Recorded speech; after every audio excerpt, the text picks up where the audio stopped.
The Do-17 was one of the first aircraft to be equipped with an airborne radar system. The Z-1 version mounted the FUG-10 radar, while the more precise FUG-202 was installed on the Z-7 version. This represented a significant step forward in military technology and allowed the bombers to operate more effectively at night and in adverse weather conditions. The last version of the Do-17, the Z-10, employed one of the first infrared detection systems, called spanner anlage. The apparatus did not bring appreciable results. The Dornier Do-17 was a twin-engine light bomber, designed in the early 1930s to be fast enough to outrun enemy aircraft, produced for the German Luftwaffe during World War II. Sometimes referred to as the Flyagenda Bleistift, flying pencil, it was popular among its crews for its maneuverability, especially at low altitude, which made the Do-17 harder to hit than other German bombers. It showed good resistance to enemy gunfire and the ability to execute disengagement dives at up to 600 km/h. The cockpit housed 4 members and ended in a glazed cockpit, common to many German fighters of the time. It was produced in several variants from August 1936 to October 1940. The first 2 versions of the E bomber and F reconnaissance aircraft series were powered by 12-cylinder V engines of the BMW VI 7.3 type with 750 horsepower, while the later versions were equipped with the more powerful 9-cylinder Brahmo 323 Fafnir radial engines with 1000 horsepower, which were air-cooled and less sensitive to fire.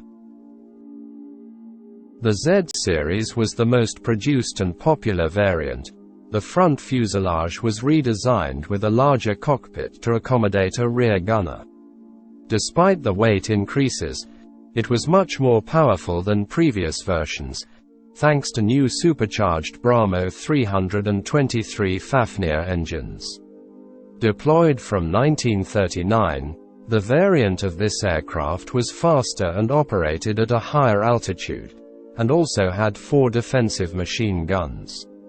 The Do-17 made its combat debut in 1937 during the Spanish Civil War, operating in the Condor Legion in various roles.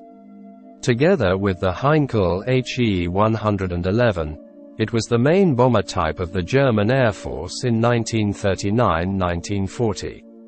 Used during the beginning of the war, it took part in the most significant military campaigns as a frontline aircraft until the end of 1941. Used extensively against the British and French, the new aircraft proved vulnerable to the new fighters. Furthermore, its effectiveness and use were reduced as bomb loads and bomb ranges were limited, and thus its production was discontinued. As an emergency solution, the Do-17 was also used in night fighter units. It was one of the first attempts to improve night hunting conditions. Equipped with 1 or 2 20mm cannons and 3 or 4 7.92mm machine guns. Although the Do-17 was a fast machine, its performance suffered considerably depending on the war load carried. Nominally, the different bombing variants could carry up to 1,000 kilograms of bombs, but this limit was only fully exploited on short-range missions, while on longer distances the load was generally halved. Only with the Z-2 version, thanks to the use of Brahmo 323P engines, was it possible to transport the maximum load at the maximum operational distance of around 1,200 kilometers. The defensive armament of the bombing and reconnaissance versions of the Do-17 varied considerably over time. Production of the Dornier ended in mid-1940, in favor of the newer and more powerful Junkers Ju-88. The very powerful successor to the Do-17, Dornier Do-217, began to appear in 1942.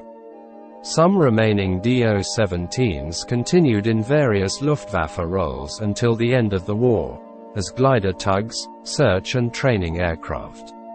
A considerable number was sent to other Axis nations. Few survived the war. The last was scrapped in Finland.